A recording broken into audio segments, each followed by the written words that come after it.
Hello, everyone, and welcome to the latest episode of Reliving the Extreme. Nate Maxon, your host, here with you. And before we get to the meat of the matter, if you will, the episode of ECW from October the 10th, 1995, I do want to remind you, if you'd like to support the show, you enjoy what we do here, we are now available on Patreon. www.patreon.com/reliving the extreme. What we have there for you is you can start at $5 a month, and essentially what I do is, for the $5 a month, if we have any bonus shows, we will be putting those up there, which we are going to start working on those, because I really want to focus on a lot of more bonus content for the show. But also, every week, whenever we record, no matter what day it is or night, I put up the unedited version of the show immediately, or as immediately as I can, after we record. And usually, say the show's an hour, there's probably an hour and a half of content that is actually there. The stuff that hits the cutting room floor, if you will, like before we start recording, after we stop recording, different things like that. So for $5 a month, you can get in the door for that to listen to that bonus material. And then we also have up to a $15 tier. With the $15 tier, you can actually be a co-host on the show on selected weeks. So, again, just a way to support the show and what we do here at Reliving the Extreme. If you enjoy it, you can go to patreon.com/reliving the extreme and sign up today to get that bonus content. And like I said, we're going to be working on more bonus episodes for the Patreon. Maybe not even ECW stuff. You know, as you all know, we talk about a lot of old school territory wrestling and things here. Might just start doing some stuff about that. You know, just extra content for you, the listeners. But we do appreciate your support, whether you support us on Patreon or not. We love our listeners, and thank you for listening. And right now, let's get into our show for the week. It is ECW, October 10th, 1995. Let's do this. This week on Reliving the Extreme, we are covering the episode of ECW from October the 10th, 1995. Those of you that are listening will notice that we have skipped a few weeks of the TV show because mainly the 19th, the 26th, and October 3rd are just stuff from the show we just watched and reviewed, which was Gangsta's Paradise. Like I told the guys in there somewhere, there is the Kane Dewey promo. That is on the September 19th, 95 edition of ECW. But if you're listening to this show, you've probably heard the Kane Dewey promo. And I will say this, one of the great all-time promos that I've ever seen myself. Yeah, and if we don't, if we don't see it later on or even after this, just fucking put it in like post-production. Just look it up on YouTube and play it. You know what I mean? Yeah. Well, I don't know. I don't know what the whole confusion is about this whole Kane Dewey promo. We haven't heard it. Are you saying we haven't heard it yet?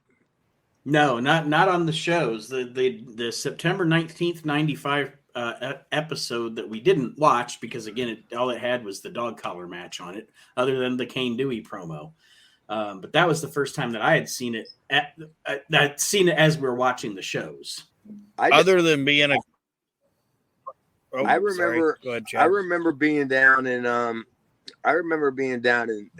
Memphis when I saw this. When I saw the Kane Dewey promos, I was just getting ready to go to a show with a buddy of mine, and we were watching ECW on an old ass big ass screen TV, and I heard this promo, and I'm like, oh, this is ridiculous. Like, this is something else kind of stuff. And then I thought for a minute, wait a minute, maybe I was there, because I think he did this promo a couple times, like not that night. I think he did it. I think he did a couple versions of it because just like a night or two before, I was there in Philadelphia, and then that's when I was watching the Kane Dewey promo. I'm thinking, why do I feel like I was there, like for this promo? But the only thing I got out of it was the Kane Dewey. You know what I mean? Yeah. So it was kind of like, wait a minute, how many times did they do this? Because Jack didn't think it was stellar or superb or, top notch. And I was like, wait a minute, it may have taken them like 20 hours to do this. I do remember being at the ECW arena like 20 hours. So yeah, that's totally a possible thing. The only thing I was going to say is that when we get to the end of the show, Joey's putting over the fact that Mick's not doing hardcore on purpose, you know? And the only reason that the Kane Dewey promo might be significant to that is that we skipped over it, so you're not seeing the initial reason why Mick's like, I don't want to go hardcore anymore. That's the only reason that I'm like, yeah, that's why it's significant to mention it, because essentially what it was Mick wanted to be hardcore and appease the fans until he saw that sign that basically said "Kane, my son." And Kane Dewey, like, yeah, dude, guys. that's exactly. I mean, that's exactly how that came about. I mean, I'm almost 100% sure I was there for that, because like I was saying earlier, I was there that weekend and then I was gone that Tuesday. You know, so I may have not have seen the TV for a week, or I may have saw that Tuesday. I don't know how that shit aired, kind of thing. But I remember seeing it. I'm like, dude, I was there, and yeah, that King Dewey thing, because I think I looked at Paul like when he said that, and I could just see like the smile on his face, kind of thing, because that's when we were doing the promos downstairs. Mm-hmm. Of the arena, way before they built that stupid stage upstairs, that piece of crap up there, and they would just find out it was literally in the locker room. It was literally in the locker room. They had the two big poles with the ECW banner tent thing, and we just did them right there. While everybody was just getting undressed and going home. And as everybody's leaving, then you look at the clock, it's 1:30, 2 o'clock, 2:30, you know what I mean? It's like, come on, man. And there's still the Rotten Brothers bleeding them, you know, like waiting to do their shit.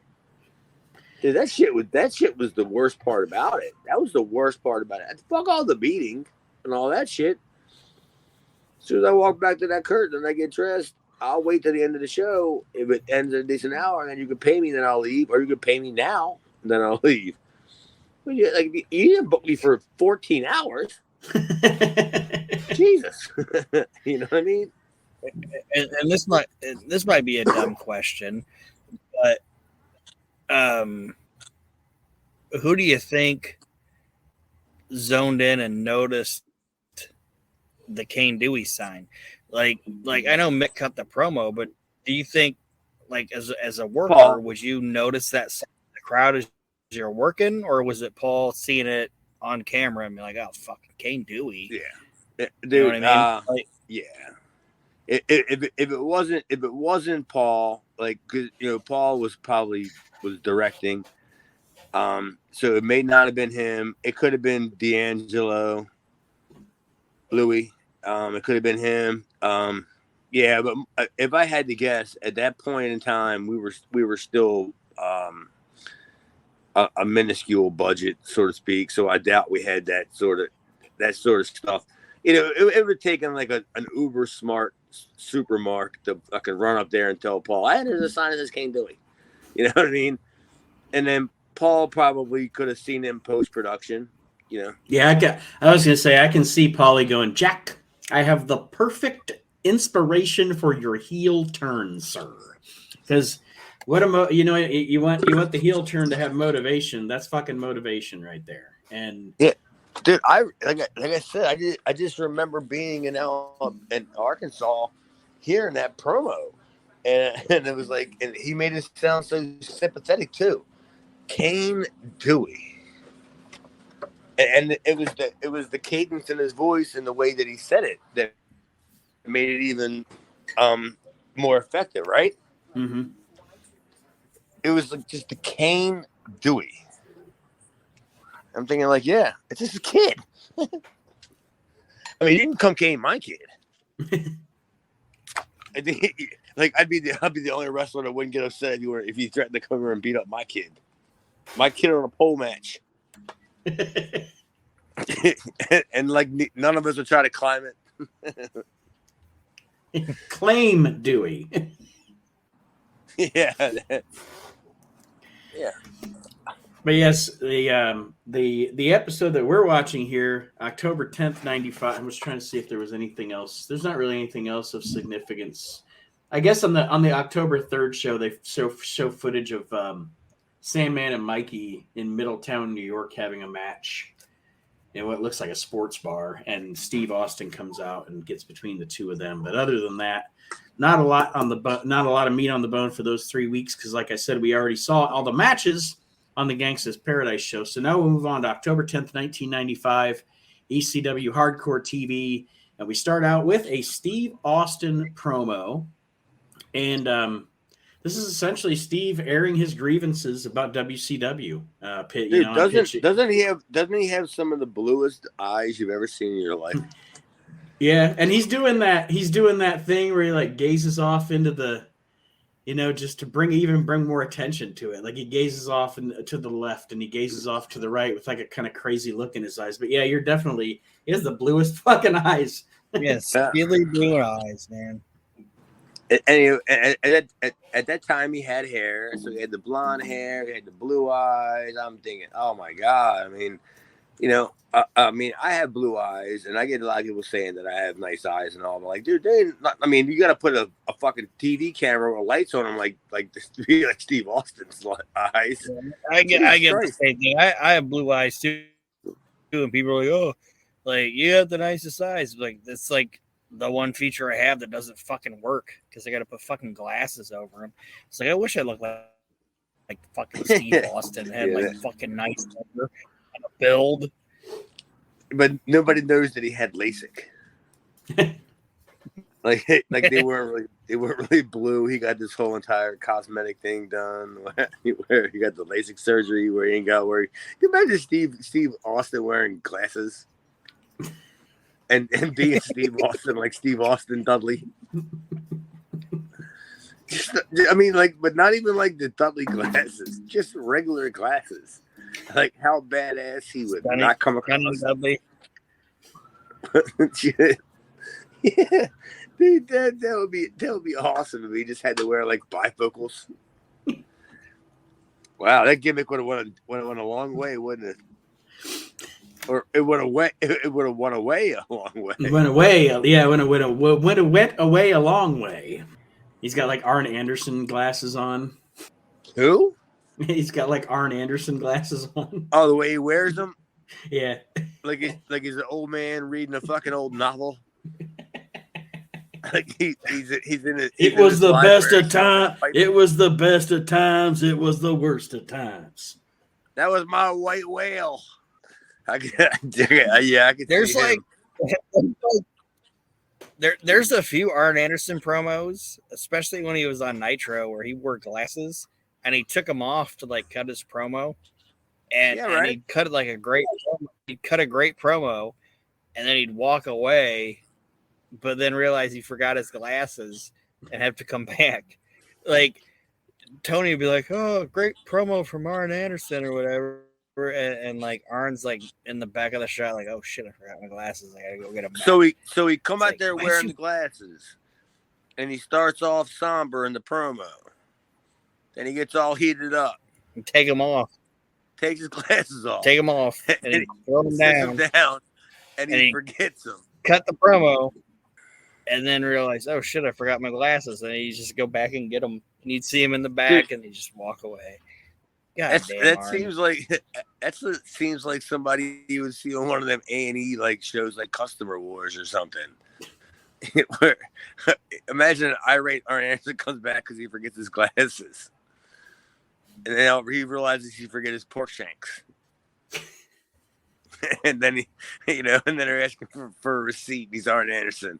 I just fucking forgot my goddamn glasses. Yeah, that's something. He forgot his glasses. And, that also could be cool if he was smart enough, and Arn's way smarter enough to come back with the crescendo, like the end of the promo, and then made me so mad I forgot my glasses. Yeah, and then while I'm here, let me just end it with this,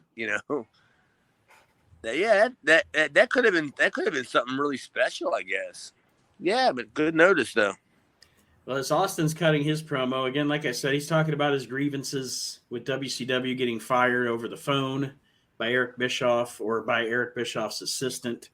He discusses pitching ideas to have, to work with Ric Flair, to work with Randy Savage, to work with Hulk Hogan. And of course, the voice that he does in every rejection is, "That's not what we got planned for you today, baby.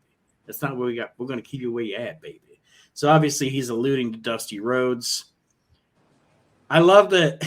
I love that he's like, he's pretty much like, I've been to the Sportatorium in Dallas, Texas, but the ECW arena is the biggest piece of shit I've ever seen in my life. And I thought that it's a fucking dump. It's a dump. Dude, they could put like, I don't know, 30, maybe 3,000, 2,500, 3,000 plus people in the Sportatorium. And that's kind of like almost open air kind of place with ventilation and stuff. This is a dump. Like this is literally 4 fucking, brick walls with a roof on it. No ventilation, at all. Like I don't even know what the purpose of the building was supposed to be for. Like how does it, what is the real estate deal here? There was no reason for this building to be there. But look what they turned it into. I mean, if you guys would have ever been there when I first started going, I mean, literally, there was no plumbing, none. There was no bathroom, nothing. There was none of this. There was nothing. And then you're talking about the blood, the guts, the garbage, the everything, all that nonsense. There's nowhere to go wash up at. Nowhere.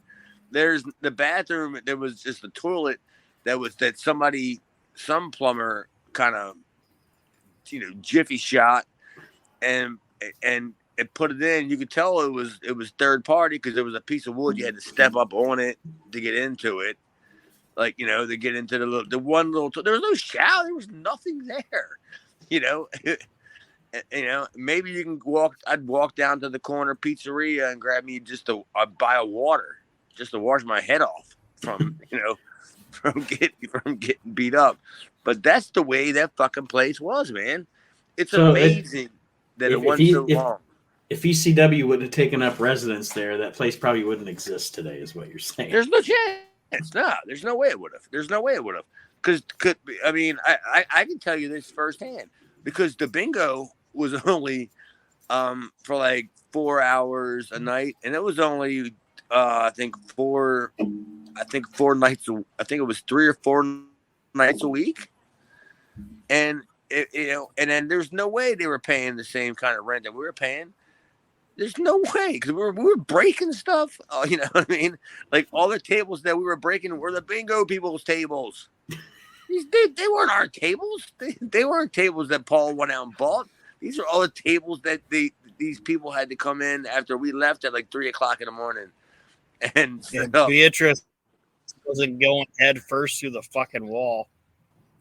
Yeah, I mean, you still to this day on the show see the bingo number thing. And you could probably, if you look close enough, you can still see damage on the wall, and certain spots.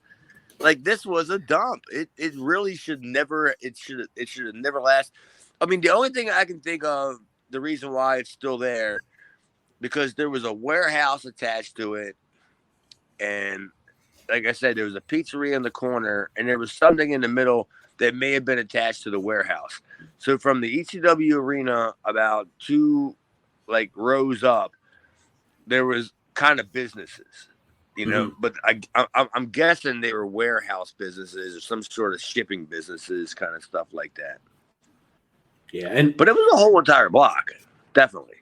The comparison, like I said, the comparison Steve makes to the Sportatorium, which I always heard the Sportatorium was a dump too, but actually I got to the company that I was a manager for in 2002 had their managers conference in Dallas. So I got to drive out past the Sportatorium, me and another guy who was a wrestling fan. Didn't get to go in it or anything, obviously. It was 2002. I think they tore it down in 2003. But we got to go out past the location by that point, they had even taken the Sportatorium shit off of it. It didn't even say Sportatorium. I don't know who owned it at that point or whatever, but it was cool to go see it, just to say I got to lay my eyes on it. Dude, that's a lost treasure, man. Like, who owns that sign? Right. Exactly. Somebody. It's probably David Manning. Probably. If I had to even take a guess at it, right? Yeah, because he was the last guy that promoted there, wasn't he? Was it him or Gary Hart? Who was the last guy to promote there? Well, I'm sure they were hand in hand. So, well, David Manning's still alive, right? Yeah. Yeah. So he's probably got a better chance owning it. All right. In Austin again, he shits on the talent of ECW, says it's all a bunch of violent crap, but he essentially says he's a superstar. He's always known he's a superstar. WCW didn't realize he was a superstar, but in the ECW, he can't be held back. And the gist of the promo, good shit, pal. Yeah, totally good. A great promo. I mean, that's a shoot promo. In 1990, we're still in 95, right? Yeah, 95. Yep. In 1995, he pulled enough of the curtain back for every smart mark that watches the ECW that thinks they know the business. He said enough in that promo to get him over. And what he didn't say, I mean, what he did say is that people that didn't know about any of that stuff, it was enough juice of a promo to like him anyway. Like, yeah. He's like, I mean, everybody knows who Eric Bischoff is. In 1995, who's definitely watching ECW. So they might not know the issue that's going on with Steve Austin and, all that stuff. But the fact that he's saying all that stuff is like, damn, this guy's fucking shy. It's like, damn. So yeah, it's a moneymaker right there, man. It's too bad we couldn't keep Steve longer.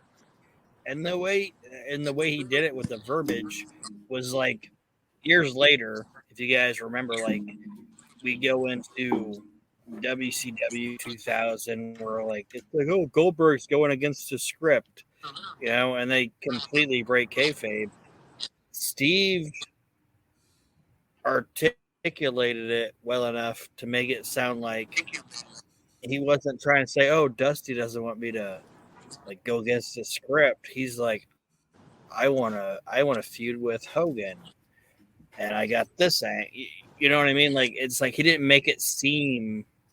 Yes, because you can't. Like I've said it a million times. You cannot break kayfabe and say the word script on a wrestling show, because then you completely shit on the. Okay, so either Goldberg went off the script, or Bret Hart was trying to win the title. Both things cannot be true. You know what I mean? Like either it's when you're presenting it on TV, it's either a sport or it's not a sport. We all know it's not, but it's a sport or it's not a sport during the television presentation. Yeah, that's right. I agree. Yeah, that's an accurate assessment. Yeah, when I hear the words back in like the early, or sorry, Aaron. No, I was just saying, like, Steve went with like, hey, Steve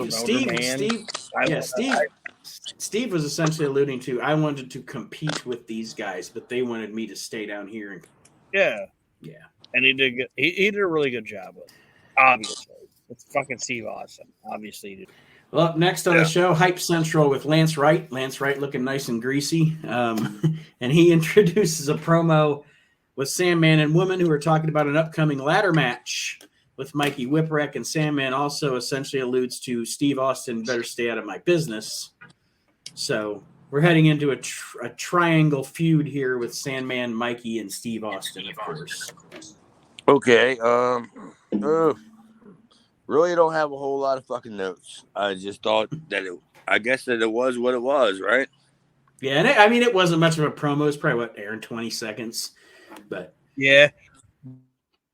But a lot of it is, what's funny is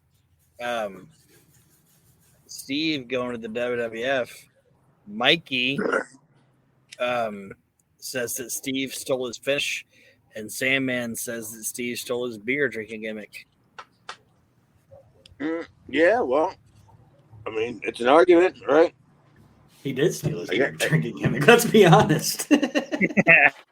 Well, I mean, so I mean, and at the end of the day, then Sandman stole Dick the Bruiser's gimmick or the Crusher's gimmick. Yeah, this I mean, is true. If you're gonna play fucking, you know, if you're gonna play that gimmick, sure, it took fucking 30 years. I'm not saying he's right or do it. I'm saying Mikey said Steve stole the whippersnapper and made it the Stone Cold Stunner, and Sandman was like, "Oh, you stole my beer drinking gimmick." I think they all stole my beer drinking gimmick. Touche. Well, up next, then we get a Taz promo. Taz talks about Jason. He talks about Too Cold Scorpio. He talks about meeting Lou Thesz. I don't know if this is or not, but he talks about meeting Lou Thesz and essentially Lou Thesz telling him What, you don't think Scorpio met Lou Thesz? No, Taz. I mean, Taz. I'm sorry. I don't know if he met him or not, but I do know he uses it as I guarantee he did. I guarantee he did. Not only I bet you that was something that he sought out to do. And I know Taz. Well, I knew Taz back then. Yeah, that he definitely met Lou Thesz. There's no doubt about it, because he was the kind of guy that was his shit. That was Taz's shit. And anytime Lou Thesz, I bet you he met him. I bet you he met him more than once. He had to have met him more than once. But yeah, I bet Taz met Lou Thesz. I don't think Lou Thesz is like, "Oh, you got to choke out Jason." Is that what Lou Thesz said? That's what Taz said. Lou Thesz said. Yeah. Well, I mean, all Taz he's like, "Oh, Jason embarrassed you. Choke out Lou," and Lou was like, "Choke him out." My favorite thing of the Taz promo. My favorite thing of the Taz promo was that he called Too Cold Scorpio Bubble Butt. Big ass Taz. Yeah, you're bubble butt. I'll choke you out. Yeah, that bubble works. Butt. I want to go back to the Lou Thesz nonsense. So Lou Thesz told him to choke out Jason. Dude, what the possibility? Are you going to get Lou Thesz to say that? Much less, where are you getting the opportunity? I mean, I get the opportunity. He could have been at some kind of like a signing or something. But to get him to say that, he don't even know who Taz is. Much less. Yeah, that's what I was gonna say. Like Lou Thesz sat down with his VHS copy of Gangsta's Paradise or whatever, and was like, that Taz needs to get revenge on that Jason. He don't even know what hour it is of the day. I'm gonna give him a pair of my wool tights to wear while he gets his revenge on Jason. Yeah, he'll be the first wrestler on color television. I bet he names his son Hook. Hooker. He's a hooker. Yeah, I can already tell. He's a fucking grizzled, fucking salty, fucking jabronian. Fucking Lou Thesz. Overrated. Wait. Did I ever put him in? There's no chance that I voted for him in Hall of Fame. There's no way. Nope, you haven't voted for Lou Thesz. No, and it's probably never going to happen. I'm probably going to vote for Rosie Perez before I vote for Lou Thesz. Yeah, fuck. She's watched more wrestling than he's been good at. The Perez press. yeah, fuck Lou Thesz. After that Taz promo, Joey introduces a video talking about the newcomer tag team of the Eliminators, and I noted during the video there's actually footage of a match with Chad and someone against the Eliminators. Do you remember working these guys at the ECW arena, Chad? Y'all, dude, I was yeah, I do. I was handpicked for the match, honestly. I had just met them I was only like not even 3 weeks behind them. Like when they were working in Memphis, and then I showed up. I had met them the first night that I was there, and it was like the second or third night before they were leaving. Mm-hmm.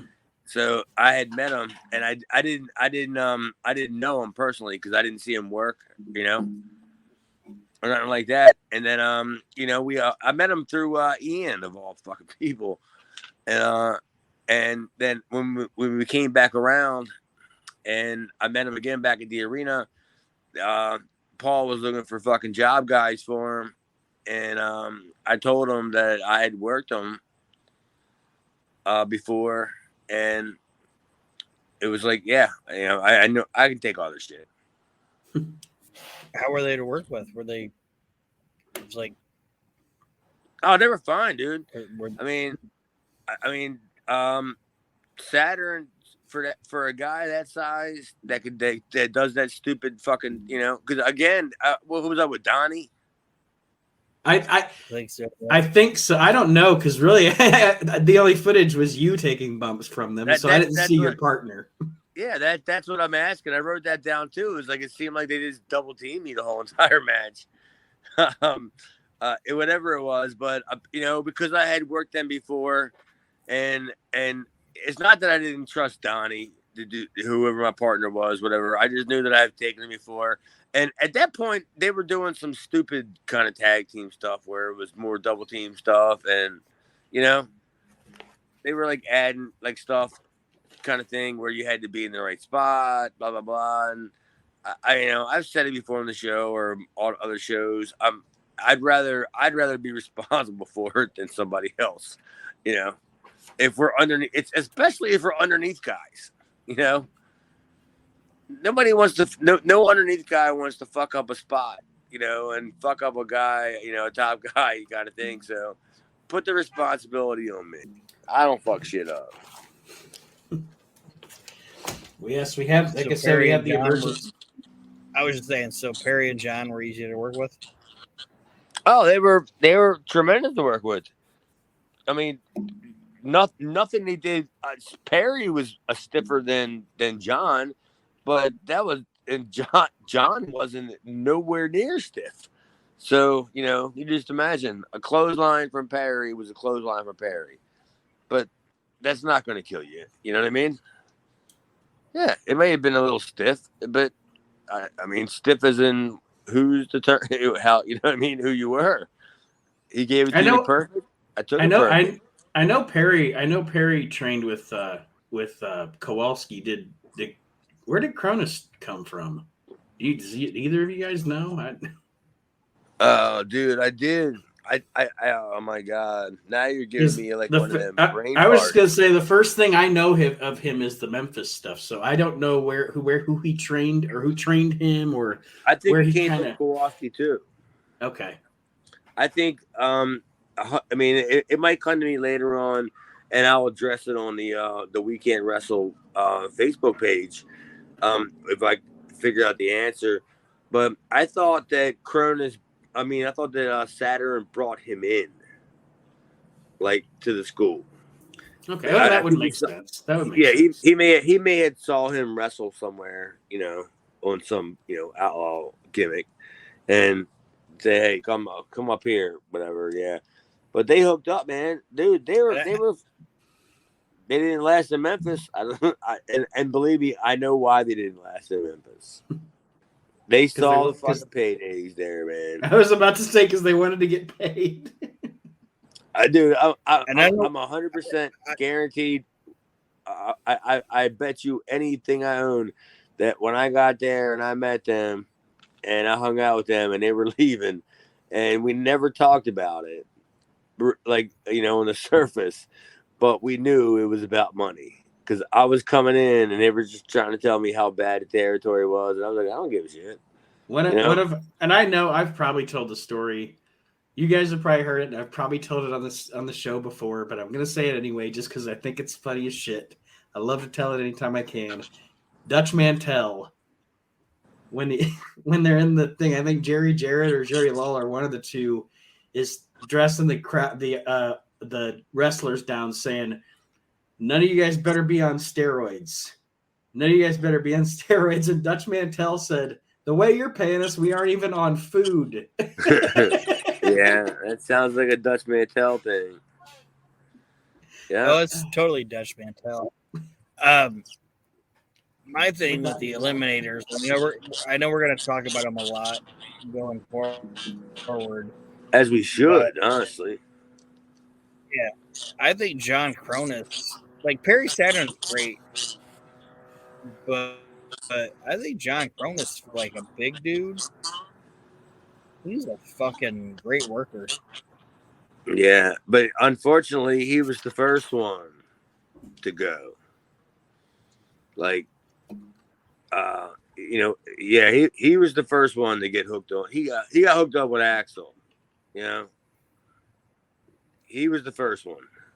And remember, yeah, I mean when you die of heart failure at 38 years old, yeah. I mean, yeah, it's gimmick. Yeah, man, all that things we did with his fingers, that little thing. That was something that he did with he did it with like Scott Hall and did it with he did it like Axel and stuff too, and that was, I don't know what kind of gimmick it was. What I don't understand what the meaning was, but maybe that'll be a dark side of the ring. Like, what was that little signal? Like, we're gonna be fucked up. I don't know, fucked up in 5 minutes, or you know what I mean, kind of thing. But yeah, it is what it is. We come to the ring now for the match between Taz and Jason, and Fonzie's out in the ring lambasting how Taz has not been. He failed the physical. He's not been cleared to compete. But Taz goes ahead. What? You skip Beulah's box. Oh, sorry. I didn't even write anything down about Beulah's box, but yeah, this is great now that you're mentioning it. Because after I saw the thing, I realized I didn't write anything down for this thing, and this is tremendous.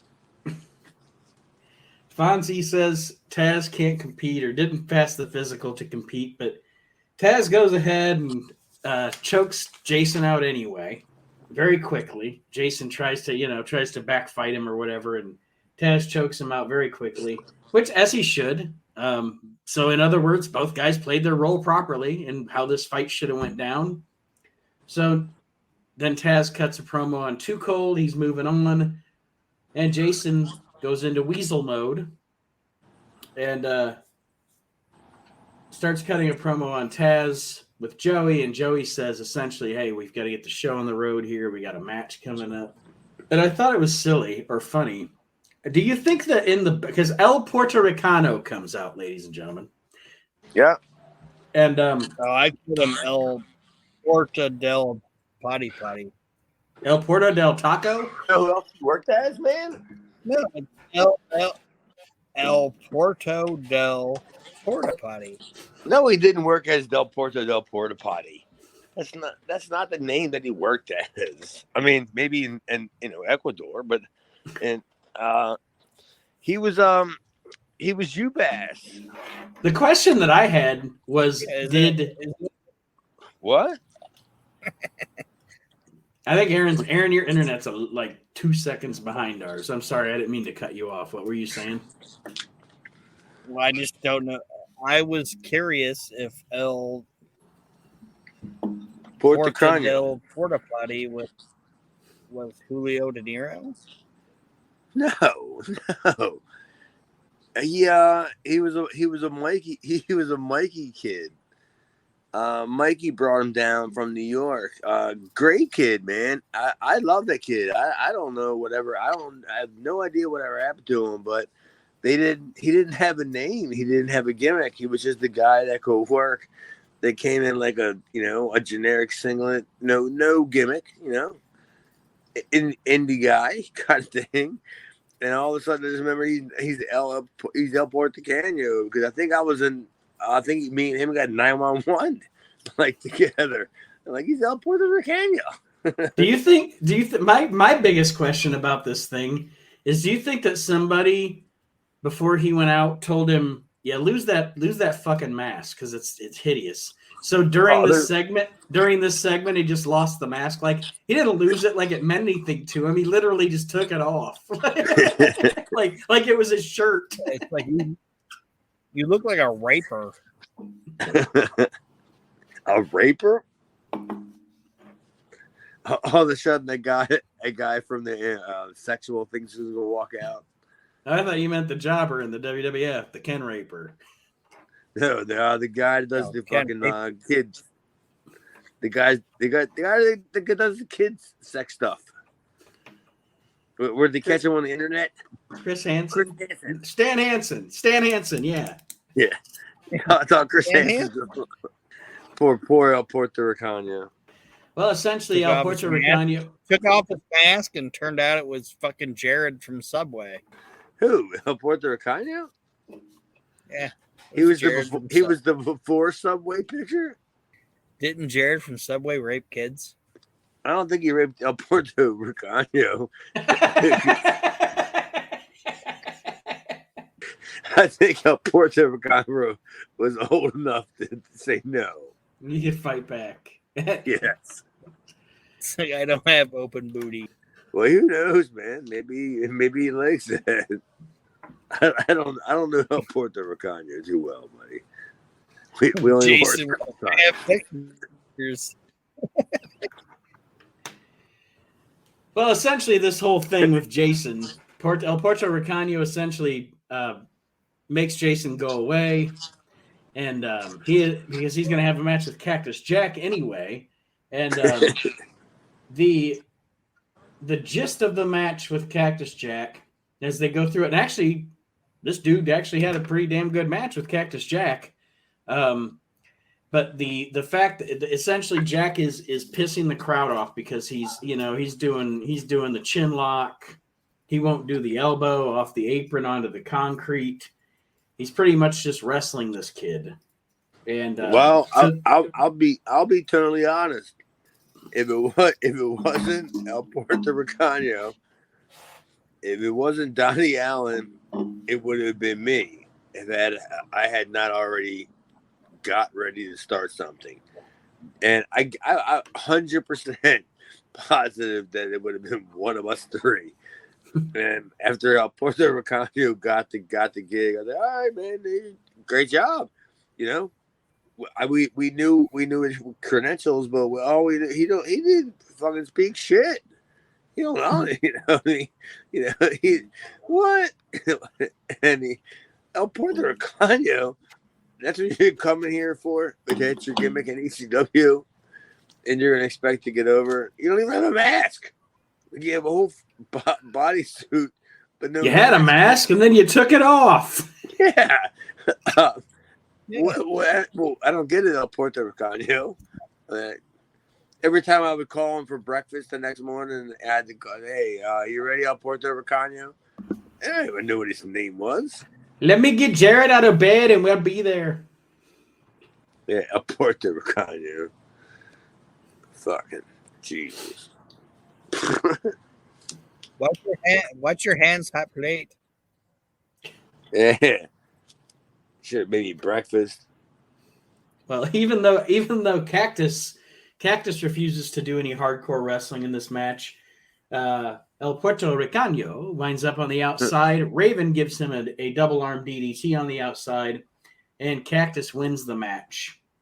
And then afterwards, Raven's kind of bossing Cactus around, trying to get him to do some hardcore shit, and Cactus won't do it. There's some tension there. That was cool, man. That shit was cool. Yeah, because you've got this. Jack is so good at telling a story. So good at telling a story in every aspect of storytelling. Well, that goes along with the text that I was texting you guys earlier before the show about how we were talking about how there wasn't a whole lot of stuff to talk about, and I brought up about there was some pretty decent stuff like when it goes within the content of the show. It wasn't a whole lot of matches, but there was a whole lot of storytelling, within. Mm-hmm. Aaron, before we get to the next segment of this segment, is there anything else you have to say about what we've discussed so far? Nope. It's just now No. Stupid ass Tommy Dreamer's interjecting himself into this situation. Yes, here comes Tommy Dreamer, and Cactus's character is even hesitant to do something hardcore to Tommy Dreamer when Raven is telling him to do it, and then eventually he succumbs to his demons. He does wrap his arm in barbed wire. They do some shit with the table and stuff, but the main story arc. It's doo-doo. Tommy Dreamer is the heel in this situation. He He's had always nothing to been the do with heel. this match. He had nothing to do with this match, and then he attacked these guys from behind. He's a backfighter. He's like a year and a half ago when we would say, "What does Tommy Cairo have to do with any of this?" Tommy Dreamer has taken that role at this point. Yeah, dude. Yeah, He's like mind your fucking business, Tommy. He's like a Tommy's jabroni pile vigilante. driving women. He's a pile jabroni driving vigilante. women. That's what he is. He's He pile takes on all driving these women. fucking jobs, and he can't do it. He can't beat. He's chasing this guy for 3 years, 5 years. You can't beat Raven. You're a jabroni vigilante. It's Tommy Dreamer. And he's like the biggest. He's the biggest heel ever. He's pile driving women, attacking guys from behind, interjecting himself in matches that he doesn't believe. He just runs out like he's some sort of fucking martyr. Fuck, we don't need martyrs. We need good matches, good angles, dude. I love a Tommy Dreamer running out with a flag. Fuck him in a dumb ECW flag. Fucking Even idiot. if you go back to the story that Raven was trying to say or tell, he's like, oh, this guy was in. It was like this fat girl, and he was like, I don't want to fuck a fat girl. And now she's hot, and he's like, okay, I want to fuck her now, but she doesn't want to fuck me, so I'll just pile drive her. He's a piece of shit. Yeah. Well, I don't know. I mean, I've pile driven girls before. It's definitely a subject that I've broached before. And I'm talking about shoot pile driven girls. Yeah, dude. I always thought the angle was cool. The only reason why I don't think the actual angle was cool, but I thought the angle was cool in a way that it was laid out. It was something that Scotty had written not years ago, months ago, maybe a year ago. He drawn it out to be a program that was going to carry on, that was going to involve everything. Like none of any of that stuff. Anybody that was brought into it, any of that stuff was made up, just thrown out there. It was all written out by Scotty, and with Paul's approval, all of it. And me and Scotty talked about it. How it took him a while to write it, like to do it all out. But and I was like, he handed it to Paul and just said, "Do this."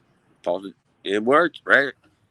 Yeah, but and it is a great angle. But I'm just saying, if you look at the end of it, and yeah, I know. Tommy's the piece of shit in that situation. Yeah, he's all fucking broads, pile driving bitches. Raven was like, I stuck with this chick when she was fucking fat. I still banged her. Yeah. Why didn't Raven end up the babyface? Why did he come out and cut the promo? Look, I stuck with her. She was a piece of garbage. Yeah. Yeah, I banged her when she looked like Dusty Rhodes. Yeah. Why isn't Raven the babyface in that promo? Of any of that angle, why wasn't Raven the star of that? Like, Tommy Dreamer, you are a dick. Yeah. Like, Raven slapped this fucking thigh and rode the wave in. Fucking Tommy was like, oh, she's big, bitch. I don't want anything to do with that. Yeah, I'm on Beulah. I'm on Beulah. Yeah. That's fucked up. And now, what's it, 30 years later, Like, really, somebody should do a deep dive into that and really just investigate and realize that Tommy Dreamer was the heel in probably the greatest feud in ECW history. I'd be interested in that. After Cactus Jack and Raven beat down Tommy Dreamer, the Pitbulls come out and make the save. And then we have Joey Styles with Mr. Unintelligible laughing. Great wrestler, terrible promo. Come on, get out of here. Joey's like, here's the TV champion, Too Cold Scorpio. And then we get a minute and a half of Mushmouth. Yes, no idea. Fucking Mushmouth has no idea what he's talking about. No, he I don't even think he knew what title he was fighting for. I think he may have had the month wrong of the date. Yeah, dude. That was probably the best part of the show for me, because I was getting ready to wrap this up anyway. And I was like, I'm about done with this. And I'm like, this guy's all fucked up. He's like, on October 37th, I will be defending the North American Championship. That's how great it was. He was like, I really don't think he knew what plate. I don't even know what title he was fighting for, where it was going to be at. This is tremendous, dude. This is awesome. He only knows he's an ECW because he just got done smoking weed with Bill Alfonso. He knows he's an ECW. Yeah. You guys remember the Fat Albert cartoon with the guy that had like the hat and the fucking eyes over it? Yeah, don't even get me. Are you talking about the guy that says "Save him, Amby"? Yeah, Mushmouth or whatever his fucking name was. Yeah. The Cosby Kid. Dude, I've been doing that bit for 35 years. Who's that? Dude, you're right. I mean, I just said I've been doing that bit for 35 years. Save me, mammy. Everybody remembers that guy as soon as I say, save me, mammy. Mama dog me, lick for your dog me's balls bus. Oh, yeah, I can talk bush mouth with anybody. Yeah, it's too cold. You ain't kidding, it's too cold. That's why I understand. Oh, I get it. If I was younger in Louisiana and Scorpio was headline, oh yeah, I'd be buying tickets for that show. I have no idea what he says, but it sounds like he's gonna fuck somebody up. He said, "Oh, I'm a save it, man. I'm gonna beat your ass, but almost like he's got Tony Ellis writing this stuff." Well, we end the show with Lance Wright discussing on the Hype Central that Tommy Dreamer is going to have a friend. He's on the phone with someone right now to come to October 28th ECW Arena show to face Raven and Cactus. And we get a Raven and Cactus promo. And I love this because Cactus is just the ultimate shit. This is some of my favorite shit in wrestling history. He's talking about the WCW family. And Tommy, I don't want you to be hardcore. I'm trying to help you. I want you to go to Uncle Eric and the WCW. It's just... This is the kind of promo that you want to cut if you were trying to be a heel with the ECW crowd and you're a hardcore icon, because how hard is it? How hard do you think it is to figure out a way to turn that crowd on Cactus Jack? And he fucking figured it out. Dude, yeah, you're absolutely you're correct. The only thing, I mean, this is Monday morning here. I would have loved to have shot that in some other format to where it didn't look like it was being shot. But there's no chance you would have had cell phones there. Right. He's on a car phone. You know what I mean? Like just some other way that could have been shot without it looking like it was being shot. Mm-hmm. That's you got a hard camera standing there, whatever. Yeah, but that was good stuff, man. I really enjoyed that. That was good stuff. And then, of course, to wrap up the episode, we have Tommy Dreamer looking goofy, with his head all bandaged up, in the ring with Joey Styles, and he talks about how the man that's going to be in his corner. I'm sorry, I said tag team match. But the man that's going to be in his corner at the ECW arena October 28th is his mentor and hero, the legendary Terry Funk. So Terry Funk is on his way back, and we have missed him, but he'll be back. Hey, the whole world was surprised. Oh my God, it's Terry Funk. Well, I mean, who was it going to be? Fucking Joseph Oldie, one of my trainers. I mean, Johnny Rods. Johnny Rods. That was my next pick. You know, it was Mario Mancini. You're not gonna believe who it is. Yeah. It's gonna be Eric Sabracha. Baron Curly Mo. What were their names? Zig and Zag, the Equalizers, and then one of them was Johnny Grunch. It's gonna be. We can do a whole hour. Was it Zig and Zag or Zip and Zap? I can't remember. Whatever. Who cares? Whatever it was. Sorry. On my cell phone, Tommy Dreamer, like on my cell phone, I have Bippo Mongol For Tommy Dreamer? and Nikolai Volkov. That's gonna be his fucking corner man. I don't fucking know, but it's Terry Funk. What are you talking about? What is this? I thought we were making fun of people and stuff. I'm making fun of people. I mean, who are you making fun of? I don't know.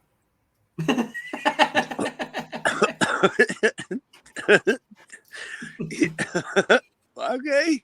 I thought we were making fun of dumb people. You wanted to chime in? You didn't chime in? Come on, you know some dumb people. I brought Johnny Rods.